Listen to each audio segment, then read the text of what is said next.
Shadow of the Tomb Raider was provided to Level Down Games by Square Enix for the purpose of this review. This is incredible.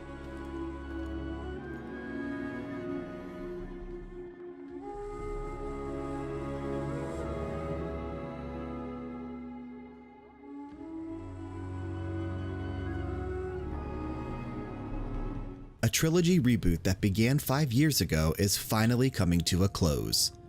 A reboot of a franchise that I hold near and dear to my heart. I've long been a Tomb Raider and Lara Croft fan, so much so that I often considered myself a bigger fan of hers than I did of Nathan Drake once the Uncharted games started releasing on PlayStation 3. But by the time Uncharted 2 rolled around, I was firmly in the Drake camp and hadn't looked back, even though I still had my raiding tomb roots, so to speak, with Lara Croft. After having finished Shadow of the Tomb Raider and letting what transpired over the 20 hours or so it took me to reach the conclusion sink into my brain, I can honestly say I'm torn again between Drake and Croft. And you know what? That's a fantastic feeling.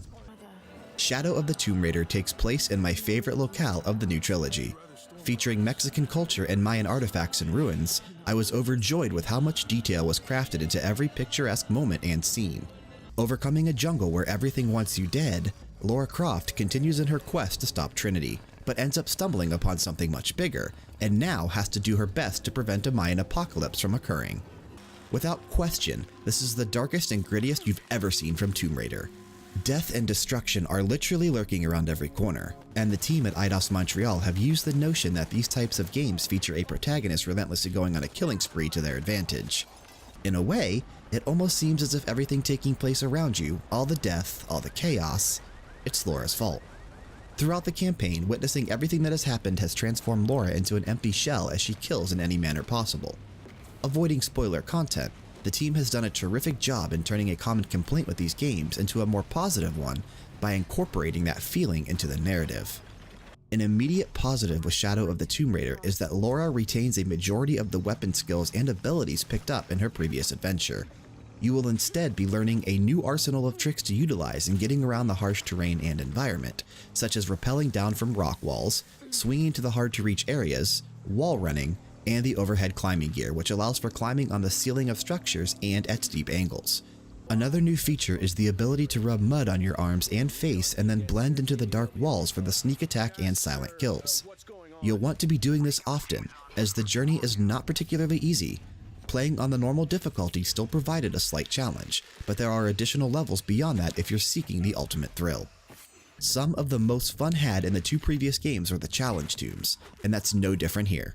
Scattered about across the jungles of Peru, the optional tombs offer intense puzzle solving and exploration bits as you work to uncover their secrets and unlock a new skill. Half the challenge is even finding a few of them, as there were a couple I had to double back for after completing the main story since I had initially left them undiscovered. New for this game are crypts, which act as mini-tombs.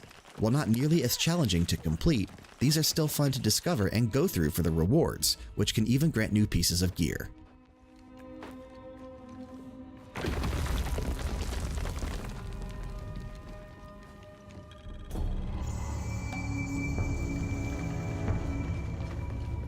Speaking of skills, the same type of system returns that veterans of the franchise will be used to. Several different mechanics will contribute to Lara's personal experience, such as combat, finding the various relics, documents, murals, and monoliths all over the place, and main story progression. These ultimately end up in skill points that can be used to unlock new abilities and ways to progress through the game. One thing worth mentioning is that not every skill is worth just 1 point, as there are now tiers. Skills range from free if you discover them in a tomb, all the way up to 3 points for the ones on the outer edge. There are still 3 categories to choose from, with Seeker being the exploration tree, Warrior being the combat tree, and Scavenger being the looting and gathering tree. There are more than a handful of comparisons that can be made to the more recent adventures of Nathan Drake found in Shadow of the Tomb Raider. One section in particular I want to leave for you to discover on your own. However, Jonah plays a much larger role in the story than he has in previous ones.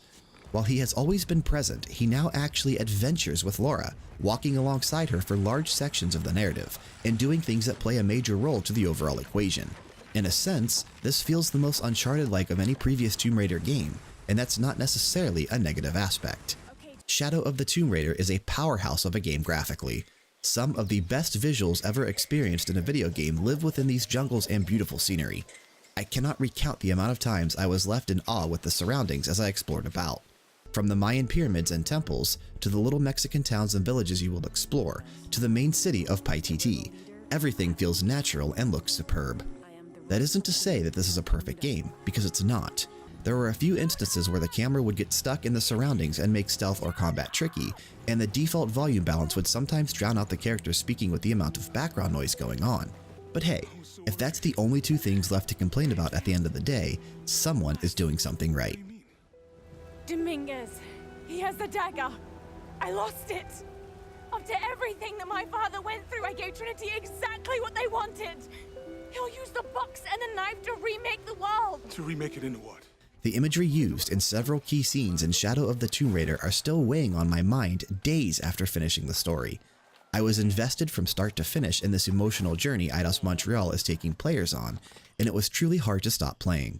Some sessions even stretched into the early morning hours and turned into sleepless nights. I'm honestly not sure where the franchise goes from here.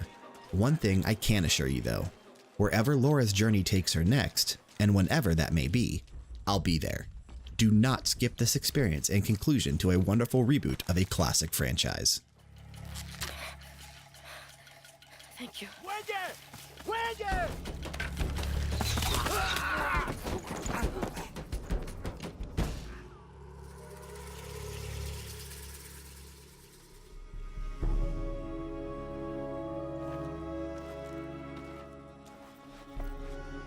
Thanks for checking out another one of our latest reviews brought to you by LevelDownGames.com. Be sure to show your support by leaving a comment down below, hitting that like button, and if you aren't already, subscribe to our channel. Level Down Games is completely self-funded, so if you're interested in seeing us continue to grow into something even bigger, consider supporting us through one or all of the affiliate links listed in the description box below. It would mean the absolute world to us. Be sure to also follow us over at twitch.tv/LevelDownGames for all the live streams and event coverage, and on Twitter, Instagram, and Facebook if you want to follow us across social media. Again, check that description box below for the appropriate links.